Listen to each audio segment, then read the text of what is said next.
Tu aimes les énigmes? Voici celle qu'Elon Musk soumet aux candidats qui viennent passer un entretien d'embauche dans son entreprise. Tu penses pouvoir la résoudre? C'est ce que nous allons voir. Je suis quelque part à la surface de la Terre. Depuis l'endroit où je me trouve, je marche 1 kilomètre vers le sud, puis 1 kilomètre vers l'ouest et enfin 1 kilomètre vers le nord. Je finis exactement là où j'ai commencé. Où suis-je?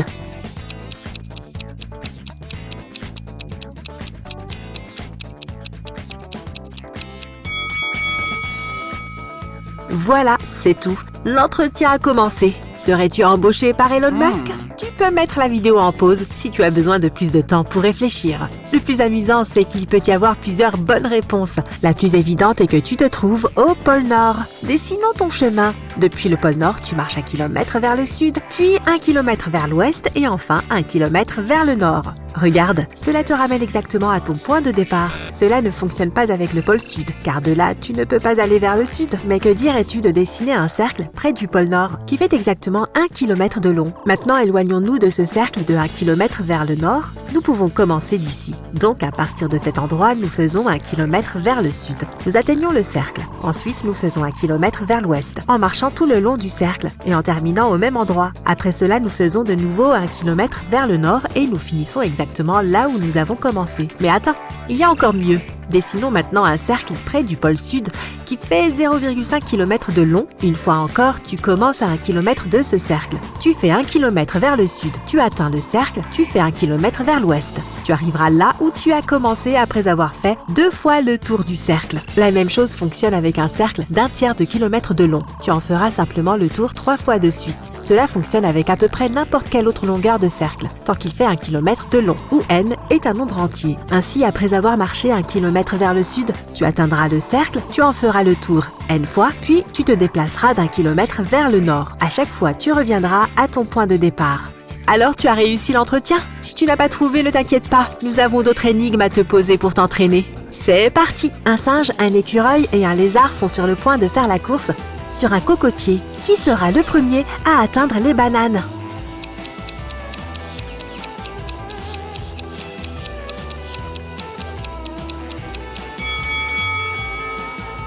Aucun d'entre eux. S'ils grimpent en haut d'un cocotier, ils n'y trouveront pas de bananes. Lia, Dani, Kali et Réa se placent les unes derrière les autres de la façon suivante. Lia peut voir Dani et Kali. Dani peut voir Kali et Kali et Réa ne peuvent voir personne. Elles portent toutes des chapeaux. Les filles savent seulement qu'il y a 2 chapeaux noirs et 2 chapeaux blancs. Chacune d'entre elles peut crier la couleur de son chapeau à tout moment. Si c'est la bonne, elles gagneront toutes. Qui sera la première à trouver la couleur de son chapeau?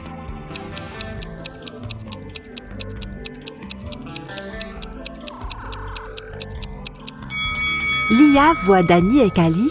Si elles avaient toutes les deux un chapeau de la même couleur, Lia serait sûre que son chapeau est de l'autre couleur. Mais il y en a un noir et un blanc, si bien qu'elle ne peut pas connaître la couleur de son propre chapeau. Cela signifie qu'elle reste silencieuse. Dani comprend que, puisque Lia est silencieuse, son chapeau et celui de Kali sont de couleurs différentes. Or, elle peut voir que le chapeau de Kali est noir. Elle en déduit que son chapeau doit être blanc. Kiana est en vacances et elle décide de marcher de Los Angeles à San Francisco pour s'aérer un peu l'esprit. Elle n'a qu'un sac à dos et un peu d'argent avec elle. À mi-chemin, elle rencontre 3 autres voyageurs qui marchent vers elle. Chacun d'entre eux a un animal de compagnie, un chat, un chien et un cochon d'Inde. Combien de jambes marchent vers San Francisco?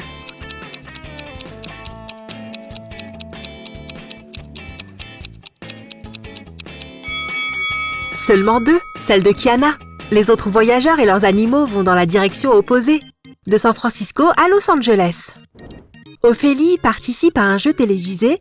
Si elle a la réponse à la dernière question, elle recevra une grosse somme d'argent.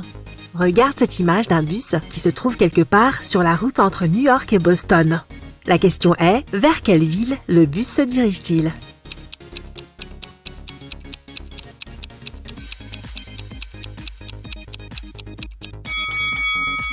Il semble qu'il n'y ait rien sur l'image qui puisse t'aider à trouver la réponse. Mais ce n'est pas tout à fait le cas. Tu ne vois pas de porte, cela signifie qu'elle se trouve de l'autre côté du bus. Et comme les portes des bus sont toujours sur le côté droit, le véhicule doit nous faire face avec son côté gauche. Cela signifie qu'il va à Boston. Esther se promène dans la forêt et se perd.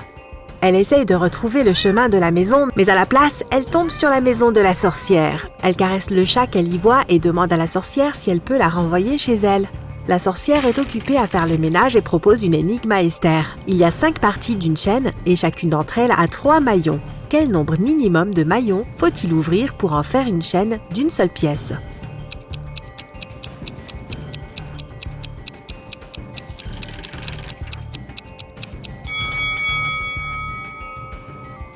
Si tu essayes d'attacher toutes les parties de la chaîne les unes aux autres, il te faudra 4 maillons, mais il y a moyen de le faire en utilisant seulement 3 maillons. Prends l'une des parties et ouvre tous ces maillons, puis utilise-les pour relier les 4 parties restantes de la chaîne. Il y a longtemps dans un vieux royaume, un roi promulguait une loi étrange chaque vendredi. Sa nouvelle loi était que chaque citoyen du royaume devait se raser la barbe, sans quoi il serait exilé. Mais dans le royaume, il n'y avait qu'un seul barbier, si bien que tout le monde allait chez ce professionnel. Mais le barbier lui-même n'avait personne chez qui aller.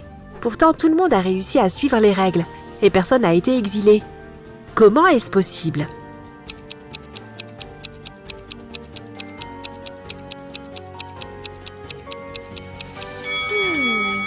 Le barbier était une femme, donc elle n'avait pas besoin de se raser. La semaine suivante, une nouvelle loi a été promulguée. Cette fois, le roi était de bonne humeur. Il a donc déclaré « Aujourd'hui, je pardonne partiellement aux détenus de notre prison. Ils ne devront purger que la moitié de leur peine. » Mais 3 des prisonniers avaient été condamnés à vie. Comment pouvait-on s'assurer qu'ils ne purgent que la moitié de leur peine ?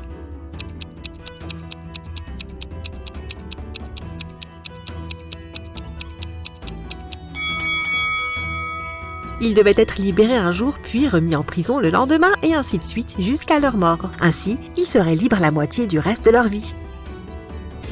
Yvonne a 3 boîtes avec des marqueurs. Une boîte verte, une boîte bleue et une boîte violette. Dans la boîte violette, il y a 2 fois plus de marqueurs que dans la bleue. Un jour, Yvonne enlève 9 marqueurs de la boîte de gauche. Puis, elle met la moitié des marqueurs restants dans la boîte verte. Peux-tu deviner la couleur de la boîte de gauche ?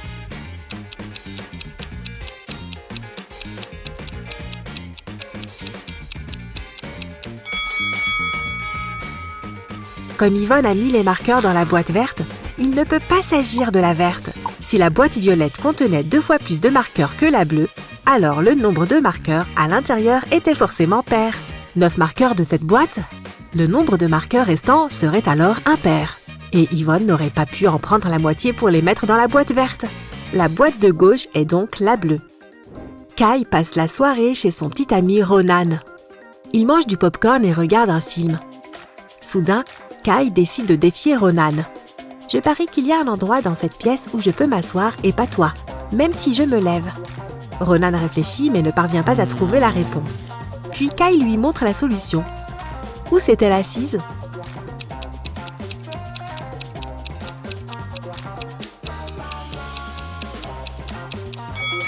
Kai s'est assise sur les genoux de Ronan. Une dame âgée a une mauvaise vue et a besoin d'aide. Elle vit avec sa petite fille Cassie. Un soir, Cassie est en train de préparer le dîner quand elle entend du verre se briser. Elle court dans la pièce et demande ce qui s'est passé. La fenêtre est cassée.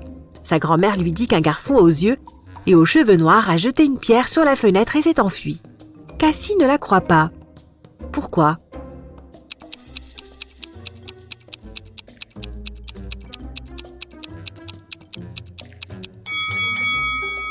La grand-mère a une mauvaise vue. Or, elle ne porte pas ses lunettes, elle ne peut donc pas voir le garçon, et encore moins la couleur de ses cheveux et de ses yeux. Esther se promène de nouveau en forêt, et tu sais quoi, elle se perd encore. Comme la dernière fois, elle tombe sur la maison de la sorcière et lui demande de la renvoyer chez elle. La sorcière vient d'inventer un nouveau jeu, mais malheureusement, elle n'a pas de partenaire. La sorcière dit à Esther que si elle gagne, elle la renverra chez elle. Il y a 37 allumettes sur la table. Chaque joueuse peut prendre jusqu'à 5 allumettes à la fois. La personne qui prend la dernière allumette gagne. Esther peut commencer. Quelle doit être sa stratégie pour gagner à coup sûr ?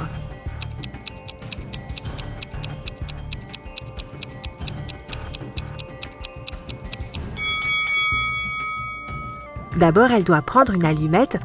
Il en reste alors 36. Ensuite, elle doit répondre à chacun des mouvements de la sorcière en prenant un nombre d'allumettes tel que ce nombre, plus le nombre d'allumettes pris par la sorcière égale 6. Maintenant, voyons si tu es capable de penser en dehors du cadre. Monsieur Adams ouvre la porte, entre et crie « Salut chérie, je suis rentré !» Pour saluer sa femme, celle-ci répond immédiatement « Salut chérie, le dîner est dans le four. Peux-tu jeter un coup d'œil à l'horloge de la cuisine et me dire quelle heure il est ?» Monsieur Adams appelle immédiatement la police et leur dit que sa femme est en danger. Comment a-t-il compris cela?